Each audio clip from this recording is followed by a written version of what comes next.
Hello friends, welcome to Riyaz classes. आज के session में हम कंटिन्यू करेंगे with the topic large scale retail shops. This topic is part of unit 14 of the subject marketing management of MCO 06 MCOM second year IGNOU. Before we begin, if you like the videos that I'm sharing, do hit the like button. Do share your comments to let me know you find all this useful for your studies. Also, don't forget to subscribe so that you won't miss out on watching and learning from my videos. So let us begin with our session. Second जो type है that is super market. Super market again large scale retail stores होते हैं जहाँ पे consumer goods, different variety of consumer goods आपको मिल जाएगा जो कि रेगुलरली यूज़ होते हैं। अगर हम आर्टिकल्स की बात करें तो डिफरेंट टाइप ऑफ आर्टिकल्स यहाँ पे आपको मिलेगा। ड्रेस मटेरियल हो गया, रेडी मेड गारमेंट्स हो गए, टॉयज़ हो गए, bread butter, milk, medicine, utensils, हर टाइप के आइटम जो कि एक कंज्यूमर गुड्स के कैटेगरी में आता है, जो कि रेगुलरली यूज़ होता है, वो सारा सामान आपको यहाँ पे मिल जाएगा। जो आइटम्स होते हैं वो सेपरेटली स्टॉल्स में प्लेस्ड होते हैं, ठीक है। एक ही बिल्डिंग के अंदर डिफरेंट शेल्फ्स में डिफरेंट टेबल्स या डिफरेंट टाइप ऑफ स्टॉल्स वो बना के रखते हैं, जिसमें कैटेगरी वाइज वो अरेंज करके रखते हैं प्रोडक्ट्स को।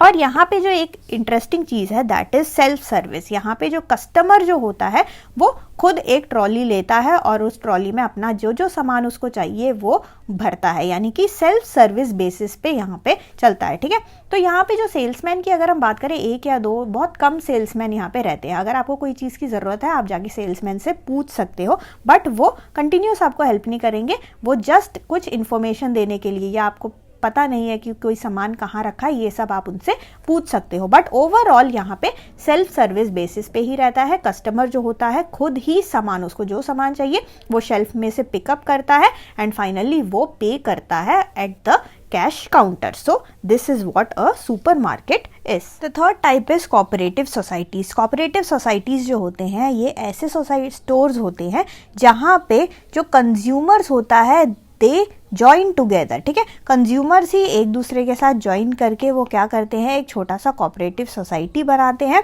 जिसके अंदर कोऑपरेटिव स्टोर्स रहते हैं और इन स्टोर्स के ज़रिए ये गुड्स को सेल करते हैं ऑन रिटेल बेसिस। इनका मेन एम यही रहता है कि जो भी मिडिलमैन है उसको एलिमिनेट करना, जिससे क्या होता है, ये जो मैन्युफैक्चरर रहता है, मैन्युफैक्चरर से डायरेक्टली बल्क में गुड्स को परचेज करते हैं। क्योंकि यहाँ पे बल्क परचेज हो रहा है, अगेन यहाँ पे जो प्राइस जो है काफ़ी कम प्राइस में मैन्युफैक्चरर से इनको सामान मिल जाता है और ये जो भी फ़ायदा रहता है, जो भी डिस्काउंट रहता है, ये फर्दर कस्टमर्स को प्रोवाइड कराते हैं। तो इनका मेन एम यही रहता है कि एलिमिनेट करना मिडिलमैन को, और जो रिटेल स्टोर्स में आपको जिस प्राइस पे प्रोडक्ट मिल रहा है उससे कम प्राइस में यहाँ पे कंज्यूमर को हाई क्वालिटी, बहुत ही अच्छे क्वालिटी का गुड्स जो है वो प्रोवाइड कराना। अगर हम इन स्टोर्स के कैपिटल की बात करें तो कैपिटल जो होता है वो ये मेंबर्स ही सब्सक्राइब करते हैं through the purchase of shares of small denomination. Next हम बात करेंगे मल्टीपल शॉप या फिर चेन स्टोर्स के बारे में। ये जो होते हैं ऐसा एक सिस्टम रहता है जहाँ पे एक कॉमन ओनरशिप रहता है। एक पर्टिकुलर ऑर्गेनाइजेशन जो होता है नंबर ऑफ मल्टीपल स्टोर्स अपने अंडर कंट्रोल करता है, ठीक है। So an organisation which controls the number of stores under one common ownership and management. तो मैनेजमेंट और ओनरशिप जो है वो यहाँ पे एक ही रहता है और ये जो है मल्टीपल स्टोर्स, मल्टीपल शॉप्स जो है डिफरेंट शहरों में, वेरियस सिटीज़ में वो लोकेटेड रहते हैं। यहाँ पे अगेन लोकेलिटी के बारे में मैंने आपको बता दिया, ये डिफरेंट शहरों में, डिफरेंट लोकेलिटीज़ में आपको मिलेगा।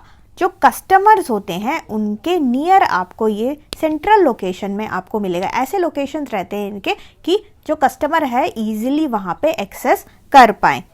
मल्टीपल शॉप्स जो होते हैं यहाँ पे बेसिक आइडिया इनका यही रहता है to approach the customer in his vicinity, ठीक है। कस्टमर के शहर में जाके ही कस्टमर के सामने वो दुकान खोलते हैं और ऐसा सेंट्रल लोकेशन में खोलते हैं कि कस्टमर हमारा अट्रैक्ट होता है। तो यहाँ पे जो है कभी कभार जो है जो मैन्युफैक्चरर रहता है वो ही डायरेक्ट मल्टीपल शॉप खोल के बैठा रहता है।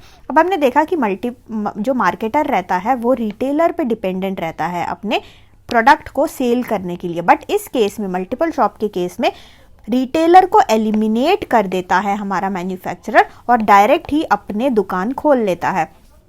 तो यहाँ पे डायरेक्ट दुकान खोलने का फ़ायदा ये है कि वो डायरेक्ट रिटेलर को जो भी कमीशन जो देना है उसको वो सारा वो अवॉइड कर सकता है और वो डायरेक्टली अपने प्रोडक्ट के सेल में फोकस कर सकता है by opening multiple shops in different localities. अगर हम इसके एग्जांपल की बात करें, फॉर एग्जांपल जो बाटा के शूज़ होते हैं, बाटा के शूज़ का जो आउटलेट रहता है वो आप देखोगे कि जो सेंट्रल लोकेशन है, सेंट्रल लोकेशन में वो लोकेटेड रहता है। और अगर हम इनकी बात करें इनके स्टैंडर्डाइजेशन की, आप देखोगे जो भी इंटीरियर या जो भी डिस्प्ले रहता है प्रोडक्ट्स का, आपको हर स्टोर में वो सिमिलर ही मिलेगा।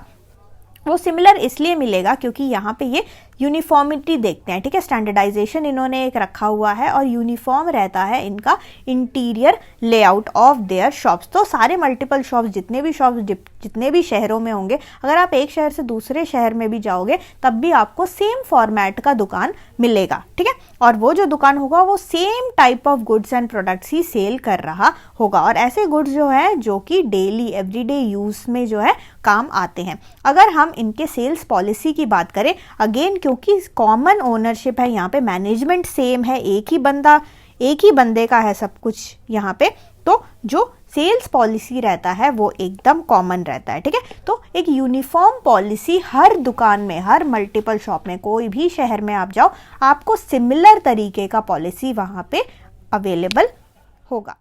Thank you so much for watching. Like, share and subscribe to Riya's classes. Thank you and bye bye.